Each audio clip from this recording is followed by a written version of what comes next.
झन्डै 2 दशक अघि शान्ति ल्याउँछौँ र आर्थिक प्रगतितर्फ देशलाई लैजान्छौँ र स्थायित्व दिन्छौँ भनेर सत्तामा पुगेका दलहरूको चाहना अनुसार हामीले श्री पेच र राजदण्ड, जनताको नासो, जनताकै सुरक्षित संरक्षणमा बुझाइ सहयोगी नियतका साथ राजकाजबाट बाहिरै रहेको सर्वविदितै छ।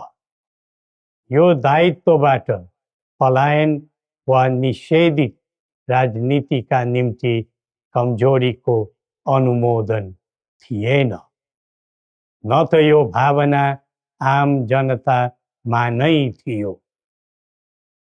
नारायणहिटी राजदरबारबाट हामी बाहिरिएको करिब 2 दशक बित्दा पनि देशले सामना गरिरहनु परेको सङ्कटले हामीलाई चिन्तित तुल्याएको छ।